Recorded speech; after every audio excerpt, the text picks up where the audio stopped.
welcome. You're watching India Today Explains. I'm Akshita Nandagopal, and over the next 30 minutes, we'll break down for you all you need to know about the top stories of the week.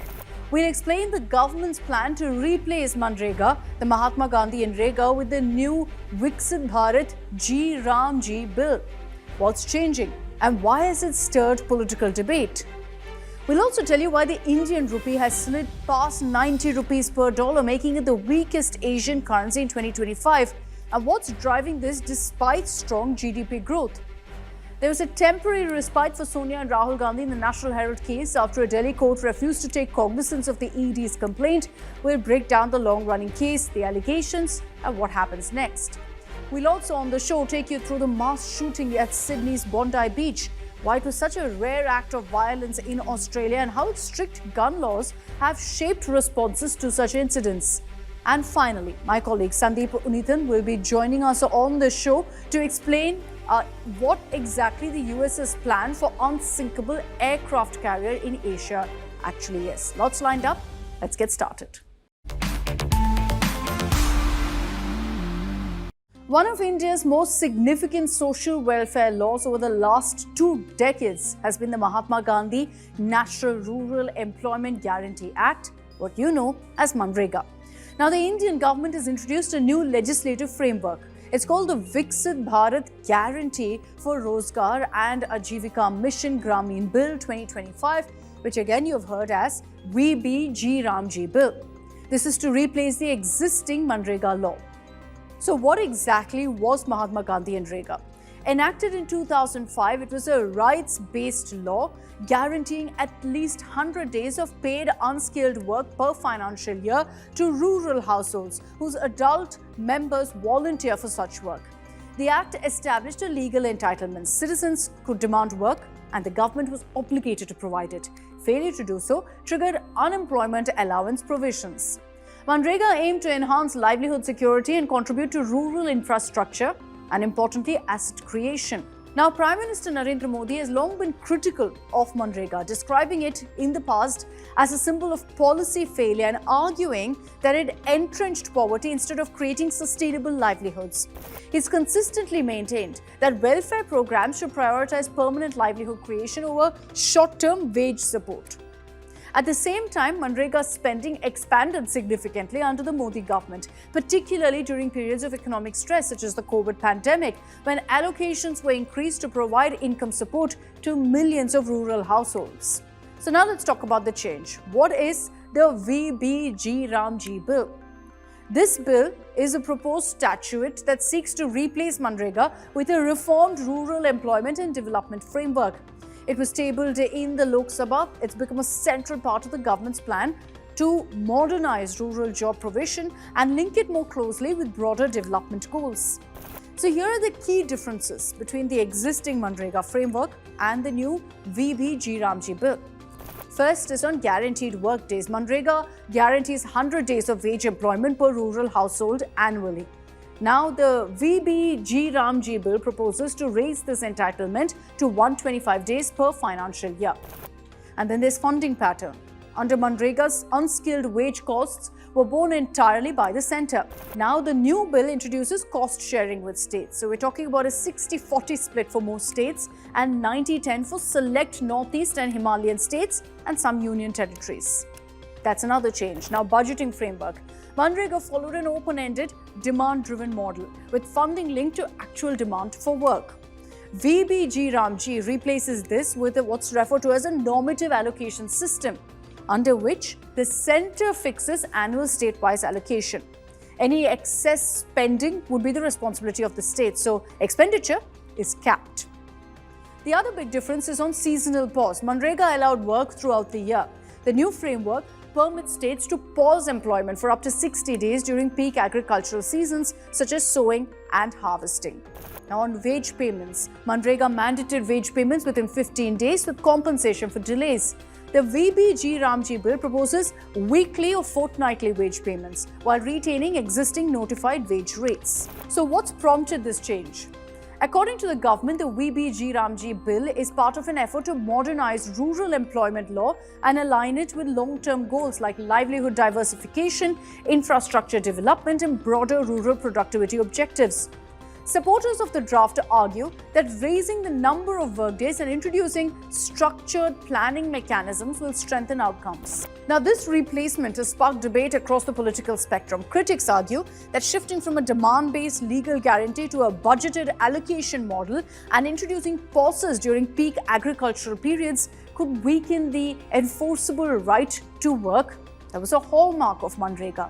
Opposition leaders have also raised concerns about the name change, about the removal of Mahatma Gandhi's name and the potential dilution of the scheme's right-based framework. The Indian rupee has slipped to around 90 rupees per US dollar, emerging as the weakest Asian currency in 2025. This depreciation is striking because it's occurred despite strong GDP growth of about 8%, pointing to deeper stress in India's external sector rather than domestic growth conditions. But let's begin by understanding how the rupees moved over the years. During independence, the rupee was fixed at 4.76 rupees per dollar under a controlled exchange system. This rate held right up until 1966, when wars, drought and falling foreign reserves forced India to devalue the currency. The oil shocks of the 1970s and rising external debt pushed it lower, and by 1990 the rupee had fallen to around 17 rupees and 50 paise per dollar.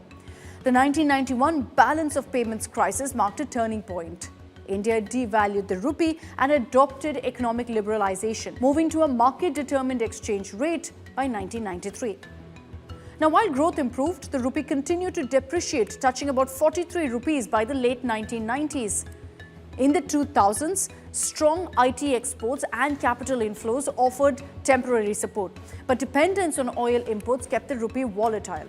The 2008 global financial crisis triggered sharp outflows, weakening the currency again. By 2014, the rupee crossed 60 rupees.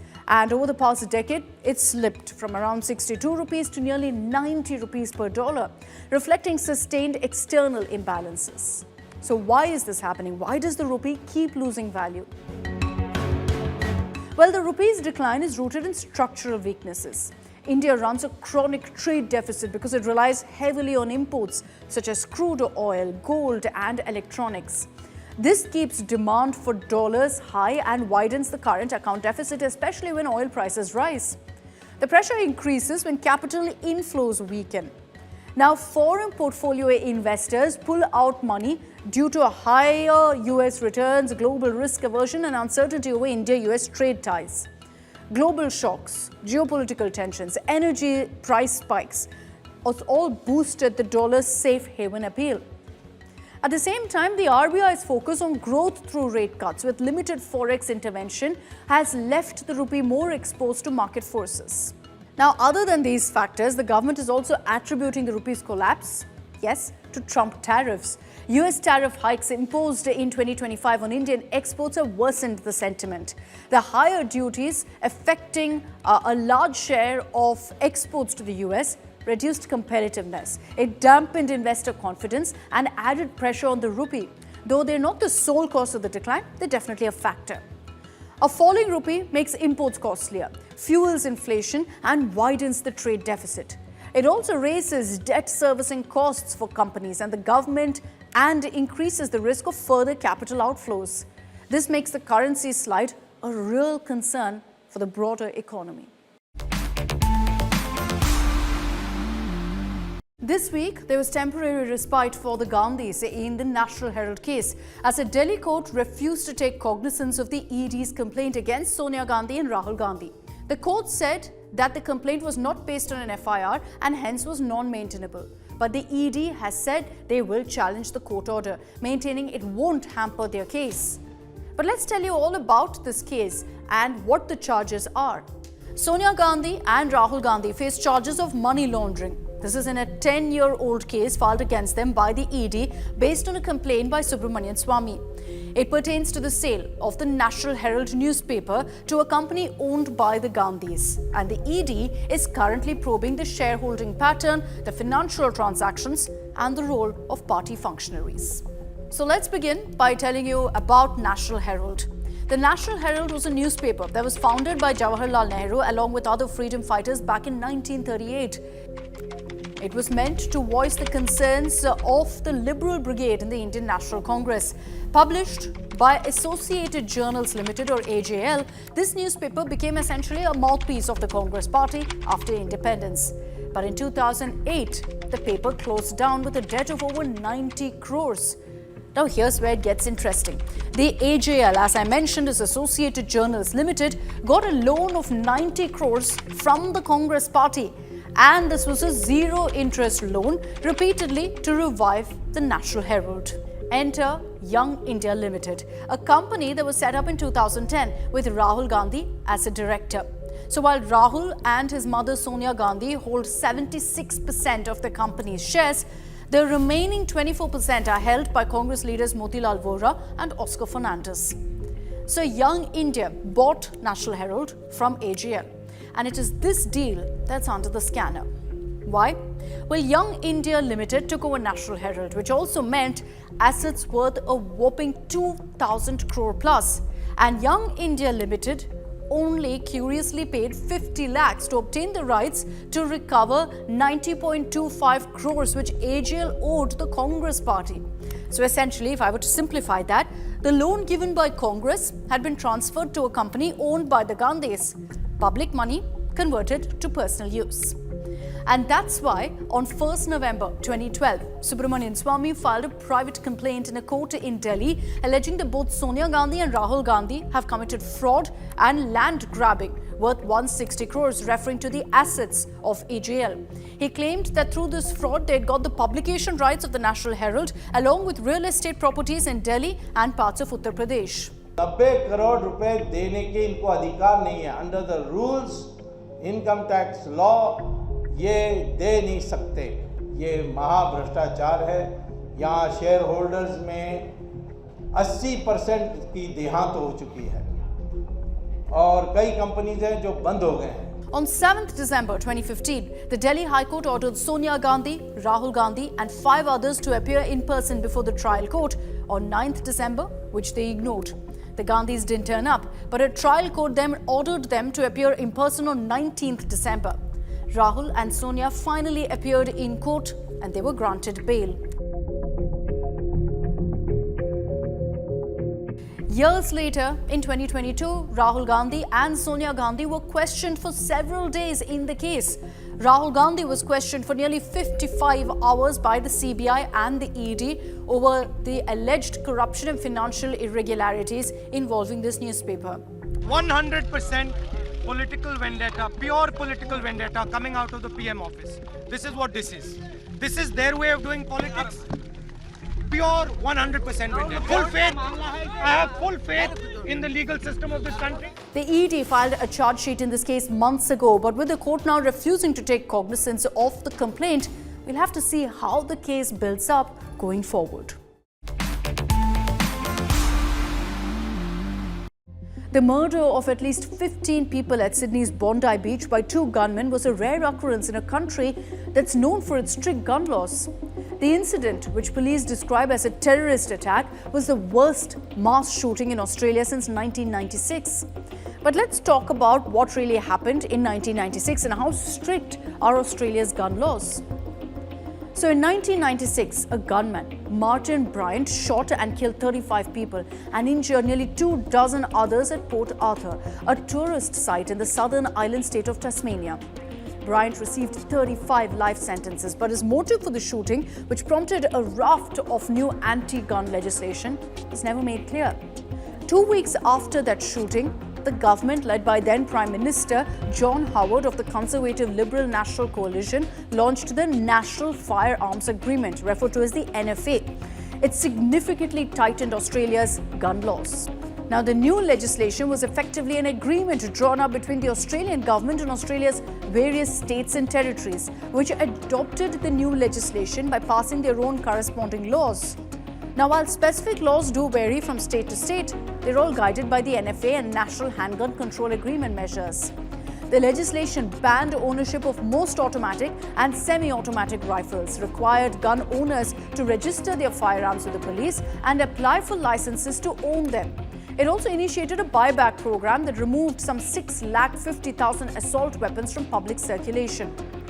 It now takes at least 28 days for a gun license application to be processed. Under the law, gun owners are required to provide proof of a valid reason for owning a gun. This could be membership in a recreational hunting club or being employed as a security guard, for example. Gun owners may own multiple firearms as long as they have specific reasons for requiring them. Owning a gun for the purpose of self-defense is not considered a valid reason and is expressly prohibited in Australia. Before a gun owner can become fully licensed to own or use a gun, he or she must complete a multi-day safety course, pass a written test and complete a practical assessment to demonstrate they can safely use and maintain a gun. After that, Australia's National Firearms Register conducts background checks to determine whether the applicant has any criminal record or any court-audited mental health issues. Those who've committed serious crimes linked to sexual assault, violence, drugs and several others are barred from holding gun licenses. Mass shootings are very rare in Australia, which is considered a generally safe country. Now, on the Global Peace Index, which is produced by the Australia-based Institute for Economics and Peace, the country ranks 18th among 163 countries. In the years immediately following the 1996 passage of the NFA, Australia experienced a handful of shooting incidents, each resulting in no more than 3 fatalities. In recent years, however, there has been a rise in the number of guns being sold, and it's unclear why this is, but some reports link it to increasing demand for hunting sports. So how did the Bondi shooting happen despite Australia's strict gun laws? The father, Sajid Akram, had a Category AB firearms license, which essentially is a recreational or hunting license under New South Wales law, which permitted him to own long-barreled firearms like rifles and shotguns. He'd held this license for years and was a member of a gun club, which is one of the reasons he actually qualified for legal gun ownership under Australian regulations. Investigators are still examining how the guns were stored and accessed and whether any failures in licensing or monitoring contributed to them being used in the attack. This has already prompted calls for tougher gun control.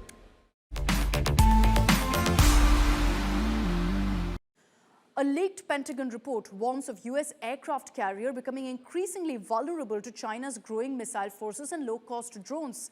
China has invested heavily in anti-area access denial capabilities. What does this mean for regional security? Why is it significant? My colleague Sandeep Punithan explains. US aircraft carriers could become vulnerable to China's growing missile forces and low-cost drones, a leaked Pentagon report has warned. Now, in recent years, China has made massive investments in what are called anti-area access denial or A2AD capabilities. Now, this focuses on developing hundreds of hypersonic missiles, drones, submarines, and anti-ship ballistic missiles like this one, the DF-21. These missiles are designed to sink US aircraft carriers. Now, this complicates US grand strategy in the defense of Taiwan. Now, an island that China calls a renegade province, and the US is committed to defend. Now, China has threatened to invade and occupy Taiwan, and prize US strategic assets like the Ford-class supercarriers would have to stay beyond the range of Chinese missiles launched from the Chinese mainland, like the DF-21. Now, the problem is that US allies like Japan and the Philippines are too far away to help. The Philippines, for instance, is 1,200 kilometers away from Taiwan, and Japan is over 2,000 kilometers away. And Taiwan, incidentally, is just 200 kilometers away from mainland China. The pressure on the United States is enormous. Therefore, the US is working on a backup plan. They're planning to build a series of unsinkable aircraft carriers to fight this future war with China.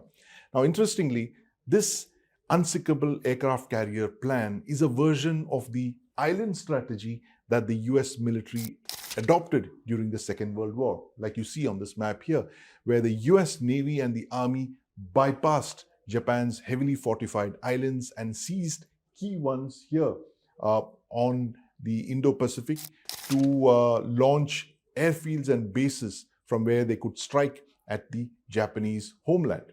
Now, 80 years later, the US is reviving elements of this Second World War strategy by reactivating old island bases and looking for new ones in the Indo-Pacific.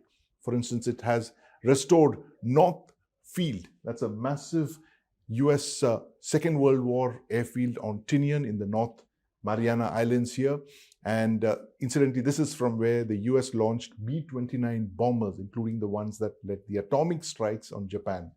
The US has restored and upgraded World War II era airfields in the Republic of Palau and has plans to upgrade YAP airfields in the Federated States of Micronesia. Now, these efforts focus on airfields rather than full new permanent bases. They emphasize flexibility and survivability in what is known as the second island chain around China.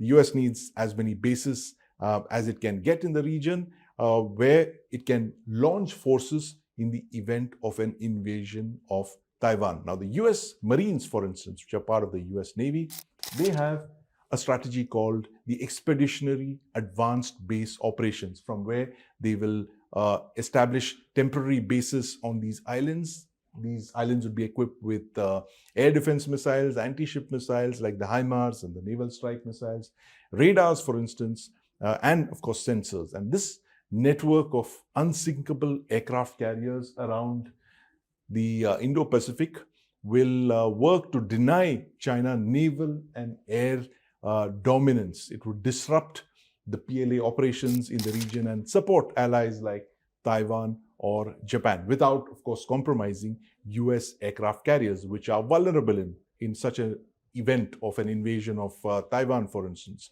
Now, the US recently accompanied Philippine military personnel to conduct a joint inspection of a new forward operating base here in the Philippines in the strategic Batanes province.